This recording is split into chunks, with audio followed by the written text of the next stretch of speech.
Qu'est-ce que la conscience? Comment se structure la pensée? Comment peut-on être gauchiste, puis fasciste, obsédé sexuel et fervent pratiquant? D'où me viennent ces idées, ces images, ces mots qui envahissent ma tête?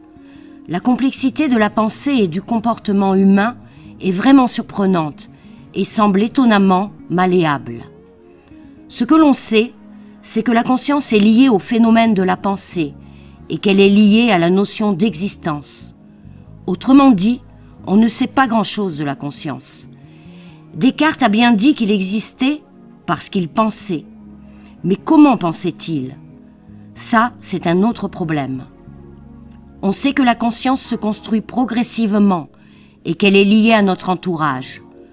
Comment voyons-nous le monde? Et plus précisément, quelle vision avons-nous du monde qui nous entoure et de son interaction avec nous? Et pour finir, quelle interprétation donnons-nous aux événements que nous subissons et ceux que nous engendrons? La conscience, dans sa totalité, est un assemblage qui s'est formé au cours du temps. Elle est le résultat de milliers d'années d'expérience.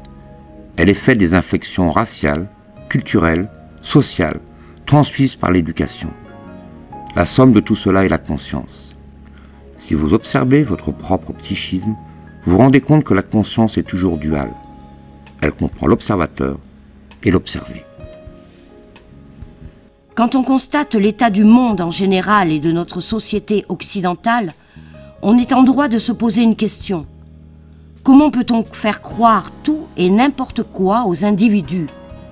Quelle intelligence ayant imaginé ce niveau de formatage, digne des plus grands romans de science-fiction, prétend assujettir la conscience humaine? Comment peut-on prendre le contrôle de la conscience d'une personne ou d'un peuple? Il est vrai que tout commence par une page vierge. À la première seconde de l'incarnation, la mémoire antérieure disparaît pour laisser la place à la suivante. Rien, il n'y a rien. Tout est à écrire.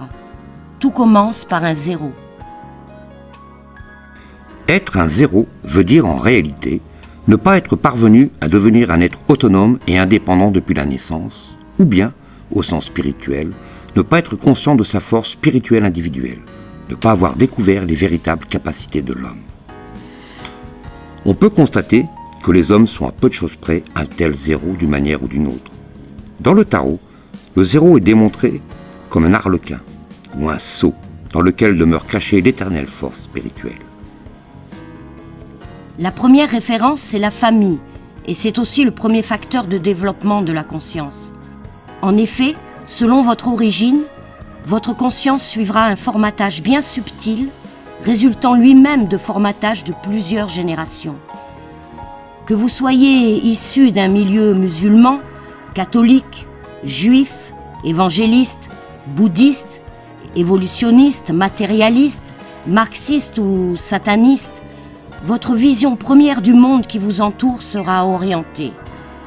Votre relation avec l'argent aussi. Vous pouvez vous incarner dans une famille aimante ou au contraire être un enfant battu ou violé. Vos parents peuvent être instruits ou complètement incultes, avoir une situation aisée et stable ou vivre dans la misère. Vous pouvez écouter du Mozart toute la journée, du Johnny ou des chants révolutionnaires, lire des poèmes ou vous abrutir de jeux vidéo. Imaginez-vous la différence. Vous pouvez être orphelin et passer votre enfance de famille d'accueil en centre spécialisé. Vous pouvez être valorisé, encouragé, félicité ou être dénigré systématiquement. Comment comprendrez-vous l'information, qu'elle soit verbale ou non verbale?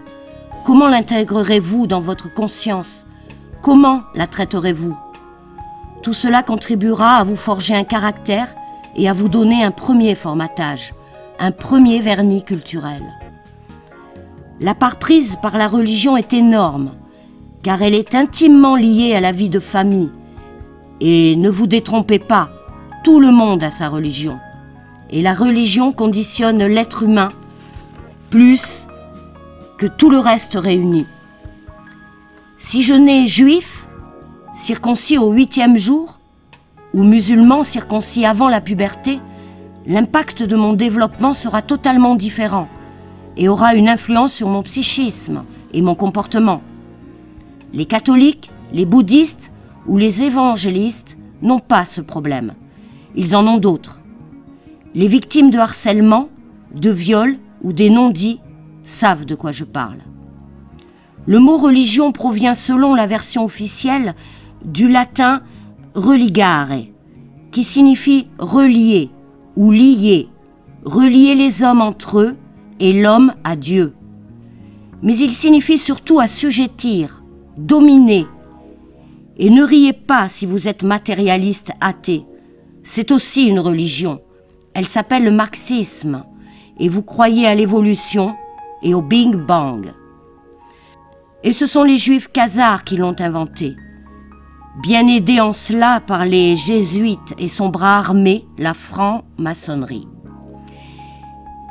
Et s'il faut bien comprendre une chose, c'est que toutes les religions sont d'abord et avant tout un outil de domination des élites sur le peuple. Vous ne pouvez nier ces influences. Elles sont là.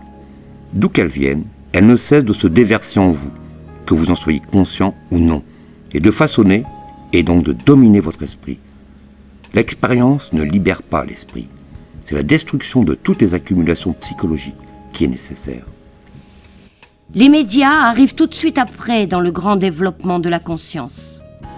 Tout petit, vous êtes cerné par un flot d'images, d'informations, d'outils de propagande variés comme la télévision, la radio, les ordinateurs ou les téléphones portables qui vous apportent sur un plateau le monde qui vous est proposé. Depuis les dessins animés des chaînes enfantines jusqu'aux grands films hollywoodiens, en passant par les jeux vidéo, les parcs d'attractions ou les bouquins à succès, notre univers est illustré, photographié, filmé, décrit à grand renfort d'effets spéciaux. Votre imaginaire est directement impacté dès la plus tendre enfance sur la réalité du monde et vous allez construire votre vision de l'univers et de la société sur ces images. Si vous cherchez des compléments d'information, vous surferez sur Internet. Les plus courageux iront à la bibliothèque ou liront la version papier de l'encyclopédie Universalis de leurs parents. Mais partout, ils auront les mêmes réponses. La Terre est ronde et tourne autour du Soleil. Le Big Bang est à l'origine de tout. Newton a vraiment reçu une pomme sur la tête. Darwin a tout compris de l'évolution de l'homme. Les Jeux Olympiques rapprochent les peuples. Einstein est un génie qui a tout compris, même s'il a tout copié sur Poincaré. Neil Armstrong a marché sur la Lune et les satellites parcourent l'espace intersidéral à la recherche de vie extraterrestre. Les guerres incessantes sont vraiment incompréhensibles. Vous vivez dans une véritable démocratie et tous les systèmes politiques sont corrompus. Le 11 septembre est un coup d'Al-Qaïda et Charlie a été victime de Daesh. La liste est longue, très longue, très très longue. Tout cela endurcit la première couche du vernis religiosité familiale et va conforter cette vision uniforme du monde et de la société. Ensuite, viennent les copains et les relations. Je peux naître dans un quartier chic et ne fréquenter que des gamins de ma classe sociale, ou alors naître dans une cité, dans une banlieue, et ne fréquenter que des enfants de mon secteur. J'aurai une ouverture, certes, mais limitée à mon cercle de connaissances. Qui se ressemble, s'assemble. Et c'est là que je vais commencer à me rendre compte que l'égalité n'existe pas dans la vie. Mon cercle de relations est conditionné par le statut social de mes parents, qui va orienter la suite de mon existence. Certains naissent avec une voie longue toute tracée, d'autres avec un chemin court et semé d'embûches. Certains sont plus drôles que moi, ont plus de succès, sont plus riches ou plus pauvres, réussissent mieux que moi à l'école. Je vais comprendre qu'il existe une hiérarchie dans la vie et qu'elle commence dans la cour de mon immeuble avec mes copains et qu'elle se prolongera dans la cour de l'école à la récréation. À propos de banlieue, savez-vous que sous la monarchie, quand on voulait expulser quelqu'un d'indésirable, on le bannissait, mettre au banc, à une lieue de la ville, d'où le terme banlieue. Bien évidemment, l'école étant obligatoire, vous allez subir un cycle soi-disant éducatif pour vous soumettre au système en place. Apprendre tout un tas de matières censées vous ouvrir l'esprit, alors que l'éducation nationale ne fait que conforter une idéologie laïque et maçonnique bien ancrée. Les meilleurs sortiront médecins ou ingénieurs. Les autres seront éjectés du système à mesure qu'ils atteindront leur niveau maximal d'assimilation et d'abrutissement. Le système éducatif national est à la botte du patronat et de l'État, qui modifie les programmes au fur et à mesure des besoins de l'économie et du système. Si vous constatez une dégradation progressive et ininterrompue de la qualité de l'instruction, ne vous étonnez pas. Depuis de nombreuses années, depuis 1974 exactement, et l'arrivée de Giscard au pouvoir, l'éducation nationale a subi une série ininterrompue de changements profonds sur les méthodes pédagogiques utilisées et sur les matières traitées. Le nombre impressionnant de ministres de l'Éducation nationale ayant laissé un texte de loi portant leur nom Mazette laisse pantois. Il existe une volonté politique de saborder le système éducatif français. L'école ne fabrique plus que des crétins, et bien heureux celui qui s'en sort sans dommage. Si vous êtes dans une école religieuse élitiste, vous aurez plus de chance que dans un collège laïque de banlieue. L'éducation nationale n'a jamais été égalitaire. Tout est fonction de l'argent. Et l'on commence à comprendre que la propagande républicaine vantant l'exceptionnelle qualité de notre enseignement est de la poudre aux yeux. Il est préférable d'avoir un peuple inculte, quoi qu'on en dise, que d'éduquer réellement et véritablement une nation. Par définition, une personne inculte est plus facilement manipulable que la personne instruite. Si vous observez bien, vous constaterez que la pensée se forme puis se traduit automatiquement en mots et que l'apprentissage du vocabulaire développe la pensée. Si je limite le nombre de mots employés en langage courant, je limiterai drastiquement la pensée. Difficile de s'exprimer correctement quand on maîtrise entre 500 et 1000 mots de vocabulaire, alors que la moyenne est de 5000. Le vocabulaire moyen se compose de 2500 à 6000 mots pour un élève de lycée, mais près de 30 000 mots pour un être cultivé qui peut être aussi un lycéen. Nos enfants ne savent plus lire, ni compter, ni penser. Le constat est terrible. Et ses causes moins obscures qu'on vient le dire. Un enchaînement de bonnes intentions mal maîtrisées et de calculs intéressés a délité en une trentaine d'années ce qui fut l'un des meilleurs systèmes éducatifs au monde. Faut-il incriminer les politiques, les profs, les parents, les syndicats, les programmes? En tout cas, la nouvelle pédagogie a fait ses preuves. L'école a cessé d'être le moteur d'un ascenseur social défaillant. Ceux qui sont nés dans la rue, désormais y restent. Dès lors, que faire? En fonction de notre degré d'instruction et de sociabilité, vous allez vous intégrer, ou pas, dans le système, prendre votre place dans la société et créer progressivement un cercle de vie. Qui se ressemble, s'assemble, rien ne change. Les copains, le travail, les relations amoureuses, la vie de couple, tout va contribuer et continuer le formatage bien pensé. Vous jouez aux échecs ou allez au stade voir un match? Discutez-vous foot, politique, cuisine ou philosophie? Quel est votre niveau d'intérêt sur le monde qui vous entoure? Est-ce que vous vous posez des questions quand survient un événement? Ou vous gobez et colportez systématiquement les versions proposées par la voix officielle? Certes, l'université et les hautes écoles vont accroître votre savoir, mais c'est un savoir externe, censé expliquer le monde dans lequel vous vivez. Même la psychologie conditionne l'être humain en présentant une version officielle et non négociable du fonctionnement de la psyché humaine.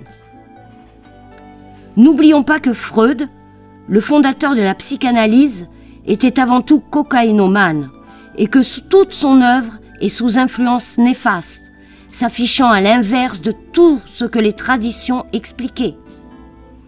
Le monde des laboratoires pharmaceutiques n'est pas loin et la France est le premier consommateur de produits tranquillisants. C'est étonnant ça. Toute la vision de l'homme et du monde est morcelée. Il est très difficile d'avoir une vue globale, conditionnée comme l'est toute la société. Les lois qui émanent des théories scientifiques ont, pour eux, le peuple, les goïms, une importance considérable. Aussi, avons-nous engendré la confiance aveugle à l'égard de la science. Leurs intellectuels s'enorgueillissent de leurs connaissances que la logique n'a pas vérifiées. Et ils mettent en pratique les notions puisées dans la science livresque, telles qu'elles sont décrites par nos agents, dont le but est de tourner les esprits dans la direction qui nous est nécessaire.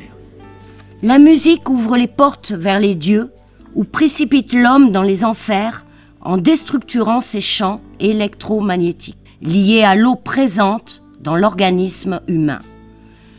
Comme je le disais précédemment, selon que vous écoutiez du Bach, de la CDC ou de la techno, votre développement sensible musical sera différent. Si le son est capable de créer, de construire, au début était le verbe, il est capable d'altérer, voire de détruire. Il suffit de regarder les expériences menées sur l'influence du son sur la matière pour comprendre son emprise. On étale du sable fin sur une plaque de métal et on colle un diapason vibrant. Des dessins appelés figures de Chladni apparaissent en fonction de la note employée. Chaque fréquence a sa figure. Le son est à l'origine de la création de notre univers. Toutes les traditions ésotériques le confirment. Et quand vous contemplez le ciel, c'est à une véritable symphonie que vous assistez.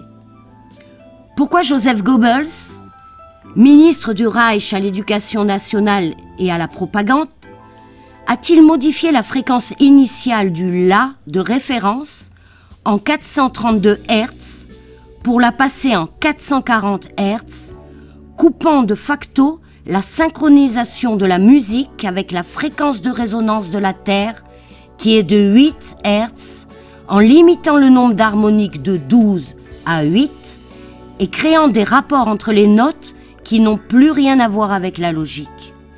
Et surtout, pourquoi avoir maintenu et étendu ce La 440 sur toute la planète après la guerre, alors qu'on nous rebat les oreilles? Avec le régime nazi était mal, vraiment pas bien du tout. Y aurait-il connivence entre nos deux élites d'aujourd'hui et celles d'hier? Ainsi, les substances vivantes se sont-elles formées à partir de l'élément aqueux, l'éther ou la grande mer, sous l'effet des chœurs des sons universels dans la musique appelée l'harmonie des sphères. Ceci se déroula dans les premières phases de l'évolution de la Terre, avant que la matière ne se densifie jusqu'au règne minéral inanimé. L'homme primordial expérimentait cette musique universelle comme le chant des dieux, exprimant en accord majeur leur joie de créer et en accord mineur leur tristesse divine à la perspective de la chute dans le péché originel. Les sons résonnants et les harmoniques multiples firent apparaître les éléments chimiques et les organisèrent en composés variés.